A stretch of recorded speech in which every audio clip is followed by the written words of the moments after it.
Welcome to Tamil heart tube. இன்னைக்கு நம்ம அத்தை என் முதல் மனைவி அப்படின்னு சொல்லிட்டு ஒரு புது கதையை தான் பார்க்க போகிறோம். சரி வாங்க கதைக்குள்ளே போகலாம். இந்த கதையில் எப்படி எனக்கு பிடிச்ச அத்தையை எப்படி என்னுடைய காதலியாக மாற்றி எப்படி அதுக்கப்புறம் கல்யாணம் பண்ணேன் அப்படின்றத தான் இந்த கதையில் வந்து சொல்ல போகிறேன். சரி வாங்க கதைக்குள்ளே போகலாம். என்னோட பேர் தமிழ். என்னோட வயசு 23. நான் சென்னையில் ஒரு ப்ரைவேட் கம்பெனியில் தான் வேலை பார்க்குறேன். எங்கள் வீட்டில் நாங்கள் மொத்தம் 3 பேர் இருக்கோம். என்னுடைய அம்மா, என்னுடைய அப்பா, அப்புறம் நான். என்னோட அப்பா பேர் ரவி, என்னோட அம்மா பேர் மீனா. அவங்க பார்க்குறதுக்கு ரொம்ப அழகாக இருப்பாங்க. என்னோட சொந்த ஊர் மதுரை. நான் படிப்பை முடித்ததும் நான் சென்னையில் வந்து வேலைக்கு சேர்ந்தேன். என்னோட அத்தை பேர் லக்ஷ்மி. அவங்க தான் இந்த கதையுடைய கதாநாயகி. என்னோட அப்பா என்னை அத்தை வீட்டிலேயே தங்கிட்டு அங்கேருந்தே வேலைக்கு போடா அப்படின்னு வந்து சொன்னார். ஆனால் எனக்கு அங்கே போகிறதுக்கே விருப்பம் இல்லை. ஏன்னா நான் என்னுடைய அத்தையை பார்த்து ரொம்ப வருஷம் ஆச்சு. அதனால் நான் அத்தை வீட்டுக்கு போகலப்பா அப்படின்னு வந்து என்னோடய அப்பா கிட்ட வந்து சொன்னேன். என்னோடய அப்பா நான் சொல்கிறத வந்து கேட்கவே இல்லை. நான் என்னுடைய அப்பா கிட்ட, அப்பா ஏதாவது ரூம் எடுத்து கொடுங்கப்பா, நான் ரூம்லேயே தங்கி வேலைக்கு போகிறேன்ப்பா அப்படின்னு வந்து சொன்னேன். ஆனால் என்னுடைய அப்பா என்கிட்ட, டேய் சென்னையில் வாடகை ரொம்ப அதிகம்டா, அதனால் நீ அத்தை கூடவே போய் தங்கிக்கோ அப்படின்னு வந்து அப்பா என்கிட்ட சொன்னார். நானும் வேறு வழி இல்லாமல் சரிப்பா அப்படின்னு வந்து சொன்னேன். என்னோடய அப்பாவும் அத்தைக்கு வந்து ஃபோன் பண்ணார். பேசி முடிச்சுட்டு என்கிட்ட, டேய் உங்கள் அத்தைக்கு வந்து நான் ஃபோன் பண்ணி சொல்லிட்டேன், அதனால் நீ அத்தை வீட்டிலே தங்கிக்கோ, தங்கி அப்படியே வேலைக்கு போயிட்டு வந்துடு அப்படின்னு சொல்லிட்டு என்னோடய அப்பா வந்து சொன்னார். நானும் வேறு வழி இல்லாமல் அதுக்கு வந்து ஒத்துக்கிட்டேன். நான் ஒத்துக்கிட்டு எல்லாத்தையும் ரெடி பண்ணிவிட்டு நான் சென்னை வந்து சேர்ந்தேன். சரி, இப்போது இந்த கதையுடைய கதாநாயகி என்னுடைய அத்தை லட்சுமியை பற்றி சொல்கிறேன்.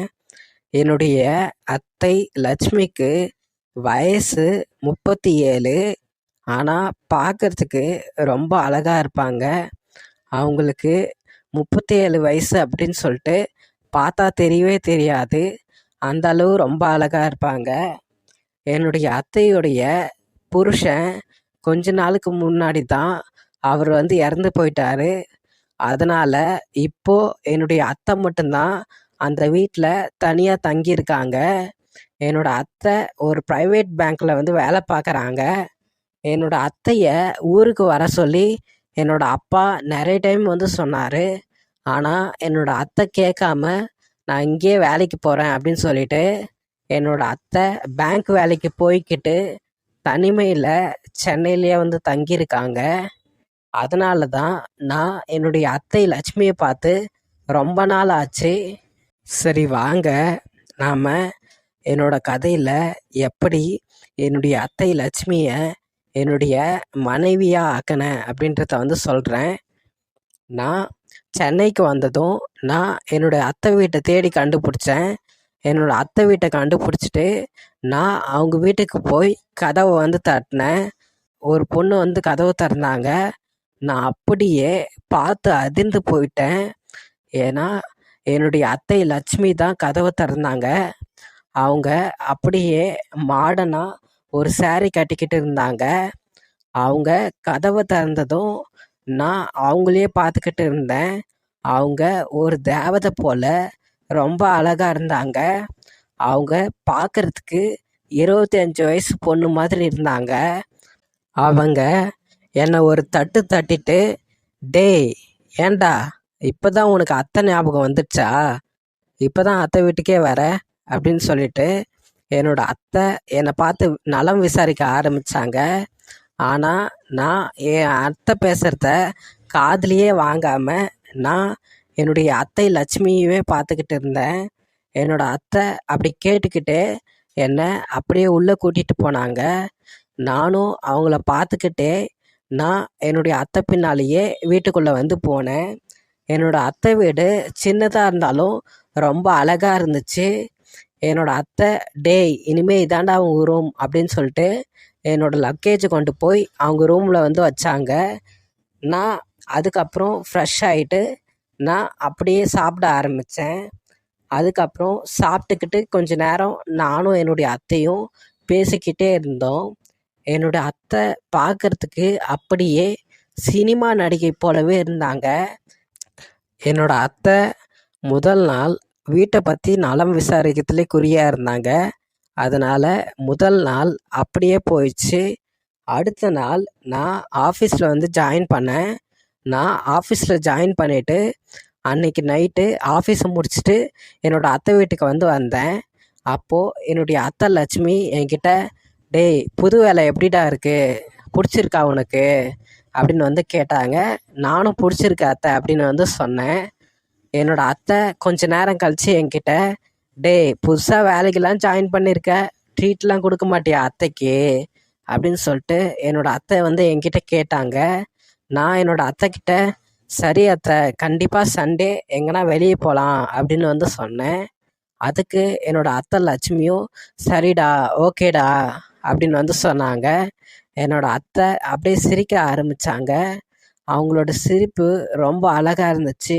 நான் அவங்களையே பார்த்துக்கிட்டு இருந்தேன். அதுக்கப்புறம் ஞாயிற்றுக்கிழமையும் வந்துச்சு. சண்டே அன்னைக்கு நானும் என்னுடைய அத்தை லட்சுமியும் ரெடியாகி வெளியே கிளம்ப ஆரம்பித்தோம். நாங்கள் 2 பேரும் இந்த 4 நாளில் நல்ல நண்பர்கள் போல் மாறிட்டோம். என்னோடய அத்தை எனக்கு ஒரு பைக் வாங்கி தந்தா. அதுவும் செகண்ட் ஹேண்டில் இல்லை, புது பைக்கே வாங்கி கொடுத்தா. நான் என்னோடய அத்தைக்கிட்ட, அத்தை எதுக்கு அத்தை எனக்கு அப்படின்னு வந்து கேட்டேன்.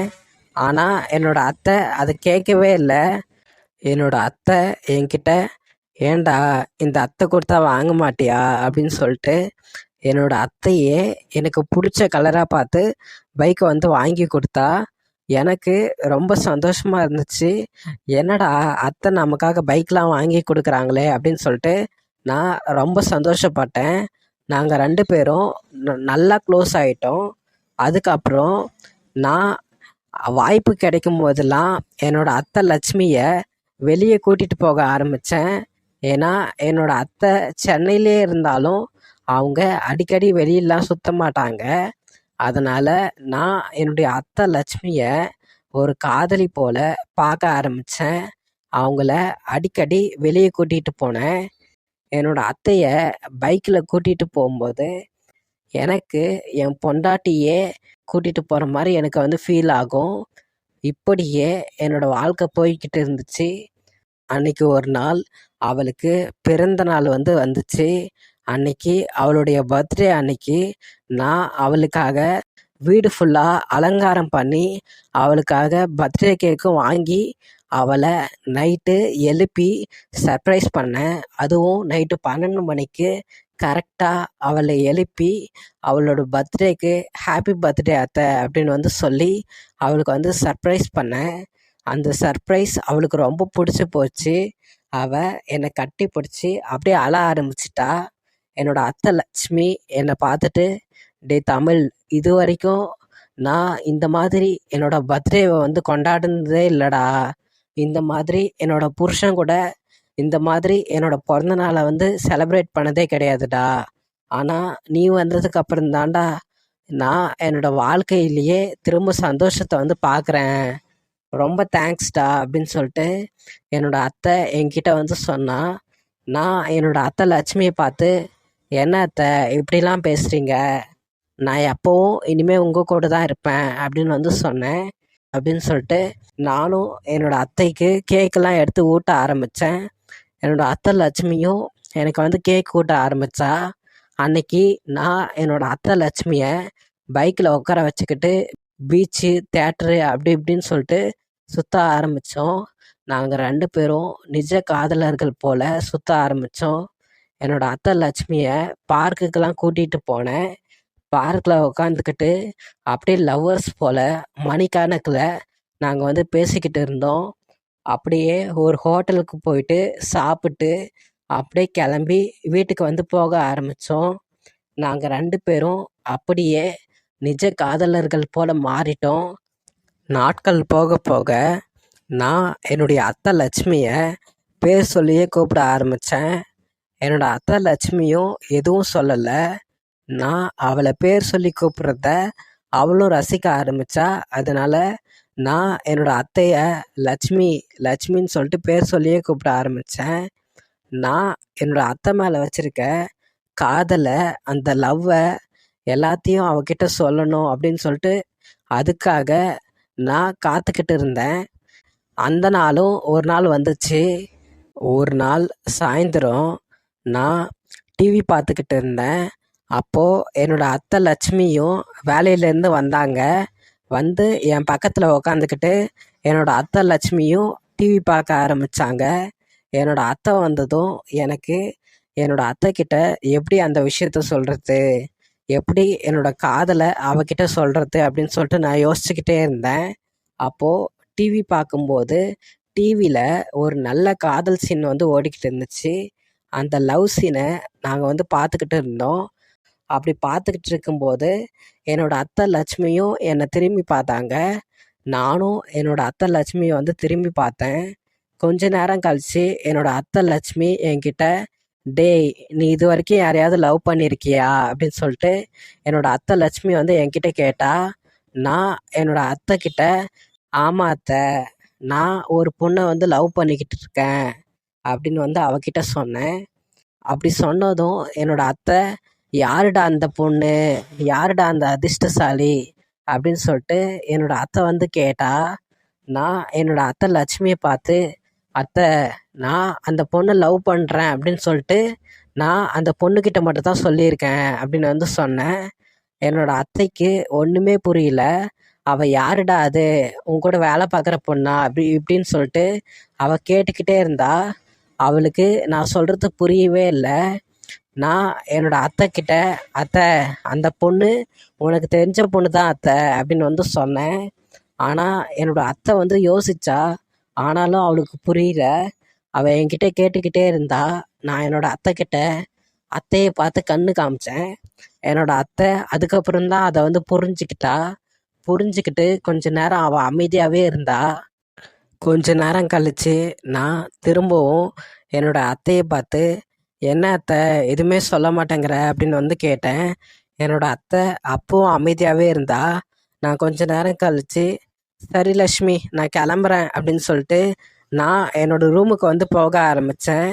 அப்போது என்னோட அத்தை லட்சுமி என்னோட கையை பிடிச்சி இழுத்து என்கிட்ட, டேய் நானும் உன்னை லவ் பண்ணுறேன்டா, ஐ லவ் யூடா அப்படின்னு சொல்லிட்டு என்னோட அத்தை லட்சுமியும் என்கிட்ட வந்து அவளோட லவ்வை வந்து சொன்ன உடனே நான் ரொம்ப சந்தோஷப்பட்டேன். அதுக்கப்புறம் நாங்கள் இருந்த ரூம் லைட்டை வந்து ஆஃப் பண்ணோம். அதுக்கப்புறம் என்ன நடந்திருக்கும் அப்படின்னு சொல்லிட்டு உங்களுக்கே புரிஞ்சிருக்கும். உங்களுக்கு புரியலனா நீங்கள் கீழே டிஸ்கிரிப்ஷனில் இதோட முழு கதையை என்கிட்ட வந்து கேளுங்க. நான் இதோட முழு கதையை வந்து அனுப்புகிறேன். இந்த கதை கண்டிப்பாக உங்களுக்கு பிடிக்கும். அதுக்கப்புறம் நான் என்னோடய அத்தை லட்சுமியவே கல்யாணம் பண்ணிக்கிட்டேன். கல்யாணம் பண்ணிக்கிட்டு நாங்கள் 2 பேரும் புருஷன் பொண்டாட்டியாகவே சென்னையில் வந்து வாழ்ந்துக்கிட்டு இருந்தோம். அதுக்கப்புறம் நானும் என்னோடய அத்தையும் என்னோடய அம்மா வீட்டுக்கு வந்து போனோம். அப்போது என்னோடய அம்மா நாங்கள் 2 பேரும் கல்யாணம் பண்ணிக்கிட்டோம் அப்படின்றத வந்து கண்டுபிடிச்சிட்டா. அதுக்கப்புறம் என்ன ஆச்சு அப்படின்றத இன்னொரு பாட்டில் வந்து சொல்கிறேன். இந்த கதை கண்டிப்பாக உங்களுக்கு பிடிக்கும். அதனால் இதோட முழு கதையை கேட்டு என்ஜாய் பண்ணுங்கள்.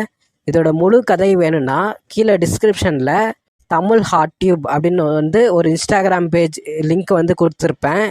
அந்த லிங்கை கிளிக் பண்ணி அதுக்கு மெசேஜ் பண்ணி இதோட முழு கதையை வந்து வாங்கி கேட்டு என்ஜாய் பண்ணுங்கள். நன்றி.